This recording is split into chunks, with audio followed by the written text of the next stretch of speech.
This is Joseph Drust, and welcome back to another episode of Ask ZBrush.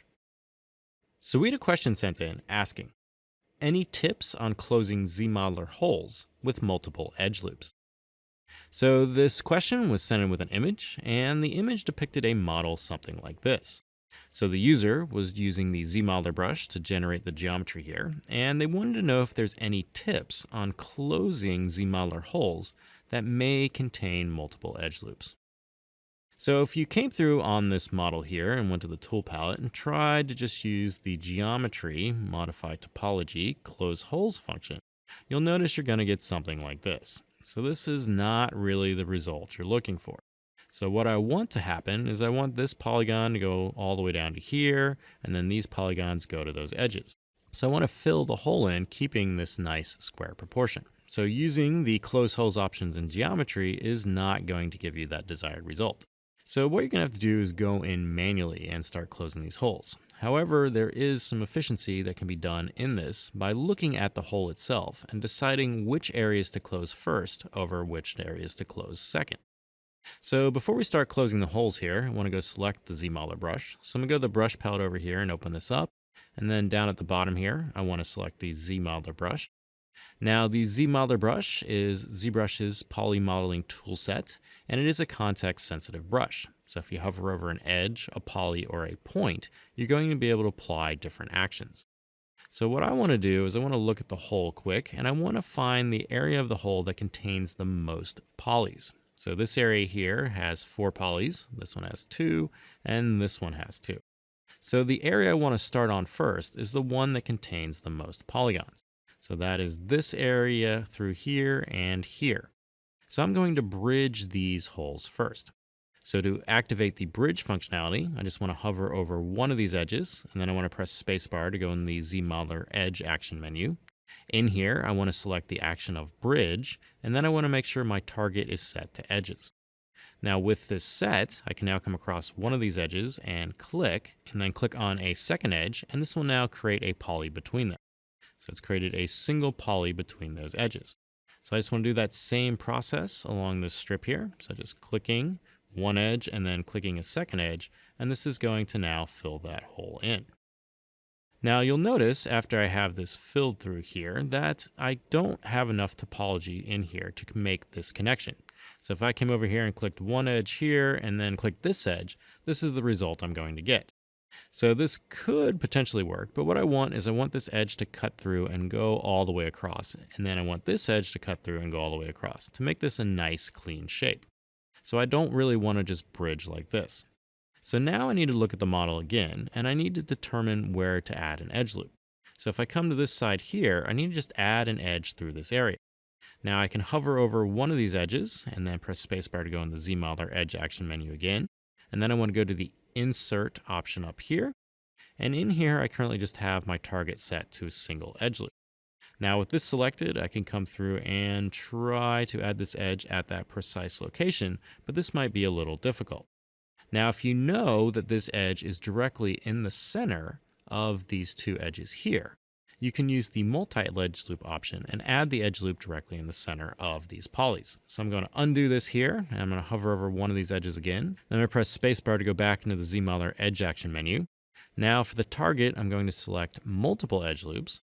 And now I'm going to go back to my model, and I'm going to click, and you'll notice that the first edge that's going to be created on this is always going to be in the center. Now if you drag, it's going to create more edges, but what we want is just that one center edge. So just making sure that when we're dragging, we're only creating one, and this will always generate that edge loop directly in the middle of the edge you had selected. So you can see that should be directly in the middle of that edge. Now, if this edge is still not lined up exactly with this edge over here, we can fix that in a second. So now the next thing we want to do is we now will just want to bridge some of these edges to continue this on. So we're going to come through and we're going to click this edge here and go into the Edge action menu again. We're going to choose the bridge option and go back here, click one edge, click the second edge, click another edge, and get that back like so.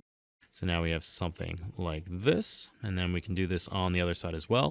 If we had symmetry active and the model was symmetrical down the middle here, we could just do this in a single process.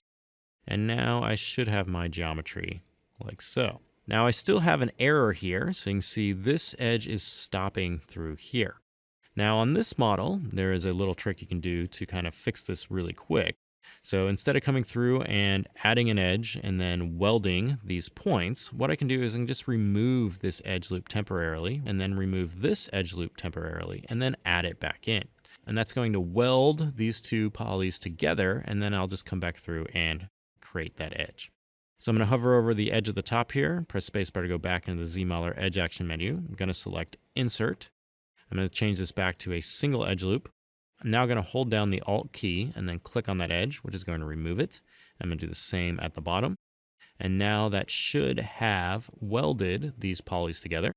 And now I can come back through and hover over an edge and insert that edge back. So now I have filled this hole with the correct topology, and this hole is also filled correctly. So now I only have one more thing I need to take care of, and that is this line right here. So you can see that it's not straight going through the entire mesh here, and it's kind of going to here, and then it's going up a little bit. So I want this to be perfectly straight. So I'm going to get out of perspective mode and then go into an orthographic view so I can see this edge through here. And now I just want to apply some masking to these points that this edge consists of. So I'm going to hold down the Control key, and with the Control key, I'm also going to add Alt. And you'll notice this is going to say negative mask on my cursor here. Now, if I have no masking applied to my model, and I hold down Control and Alt, if I drag this out across the mesh here, you can hold down spacebar to reposition this if you don't drag it out correctly. I can now release, and what this is going to do, it's going to mask everything except for the area that I am currently engulfing with this rectangle. So you'll see now the entire model is masked except for this edge loop. So now that I have this edge loop isolated from the rest of the model, I can now hold down Control and Shift and come up here and change my Select Rectangle brush to the Clip Curve brush. Now the Clip Curve brush will take parts of the model and it's going to compress any of those parts to that clip line. So what I've done here is I've isolated this row of points here on the mesh. And if I use this Clip Curve brush now, it's going to take any of those points that are unmasked and it's going to mash it to this line. So if I put my Clip Curve brush right here and then release, you'll see all those points that were unmasked have now been mashed to that clip line. So I can use this clip line to align geometry on my mesh. So I want this to be straight, so I'm going to hold down Control and Shift again, make sure I have that clip curve selected. I'm now going to drag this out, and I just want to make sure I'm lined up with the majority of those points there. So you can see right there is where I want this. And now what this is going to do, it's going to align all those points to this clip curve. And you'll see now I'm getting this area nice and straight. So now I can clear my mask and put perspective back on and zoom out. And now I've successfully filled that hole. So that is a quick process on how you can go by using the ZModeler brush and also some of the features of the Clip Curve brush to manipulate your ZModeler geometry.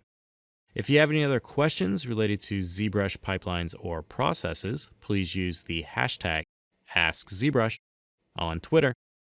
Happy ZBrushing.